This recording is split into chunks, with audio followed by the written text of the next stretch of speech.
2 பேர்த்துக்கான கல்யாண வேலை தான் நடக்குது. ஹீரோயின் ஊர்லேருந்து வந்ததும் அடுத்த நாளே கல்யாணம் பண்ணுற மாரி இருக்க. வந்ததும் நம்ம ஹீரோயின் வந்து சொல்கிறாங்க, நான் வேற ஒரு பையனை லவ் பண்ணுறேன் அப்படின்னு.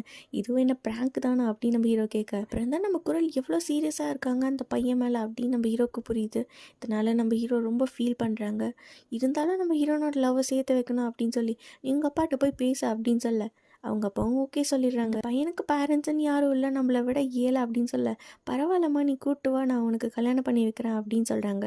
சரிம்மா அந்த பையன் என்ன கேஸ்ட் அப்படின்னு சொல்ல, அவன் நம்ம கேஸ்ட் இல்லைப்பா அப்படிங்கிறாங்க. அப்படின்னா அந்த பையன் நமக்கு செட் ஆக மாட்டான், நீ அகனே கல்யாணம் பண்ணிக்கோ அப்படின்னு அவங்க அப்பா சொல்ல, அத்தையோட ஃபோட்டோ மேலே சத்தியம் பண்ணி சொல்கிறேன்ப்பா, நான் அவனை தவிர வேறு யாரையுமே கல்யாணம் பண்ணிக்க மாட்டேன் அப்படின்னு நம்ம ஹீரோயின் சொல்கிறாங்க. இதே மாதிரி தான் சின்ன வயசில் உங்கள் அத்தை வேற ஒரு ஜாதி பையனை கூப்பிட்டு வந்து நான் அவனை தான் கல்யாணம் பண்ணிக்குவேன்னு ஒருத்த காலில் நின்னான். ஆனால் எனக்கு என்னோட கேஸ்ட்டும் அரசியல் வாழ்க்கையும் தான் முக்கியம், அவளை நான் தான் கொலை பண்ணேன், அதே மாதிரி உன்னையும் கொலை பண்ண நான் யோசிக்க மாட்டேன் அப்படின்னு சொல்ல, அந்த இடத்துக்கு நம்ம ஹீரோ வந்து சொல்கிறாங்க, மாமா இதெல்லாம் உண்மை நினச்சிட்டிங்களா, இதெல்லாம் ப்ராங்க் அப்படின்னு. நானும் உங்களை ப்ராங்க் தான் பண்ணேன் அப்படின்னு அவங்க இவங்க 2 பேர்த்தையும் பயன்படுத்துகிறாங்க. அடுத்த சீன்லேயே நம்ம ஹீரோனோட பாய் ஃப்ரெண்ட் அங்கே வந்துருவாங்க. 2 பேரும் சேர்ந்து ஃபாரினுக்கு ஓடி போகலாம் அப்படின்னு பிளான் போட, ஆனால் என்கிட்ட பாஸ்போர்ட்டே இல்லையே அப்படின்னு அவங்க பாய் ஃப்ரெண்ட் சொல்ல, வேறு வழியே இல்லை இப்போவே இந்த இடத்த விட்டு அட்லீஸ்ட் வேறு ஸ்டேட்டுக்காவது போகலாம் அப்படின்னு அவங்க பிளான் போட, அப்புறம் பார்த்தா நம்ம ஹீரோனோட அப்பா ஒரு ஸ்டேட்டில் இருக்க அடியாருங்களோட கனெக்ஷன் வச்சுருக்க.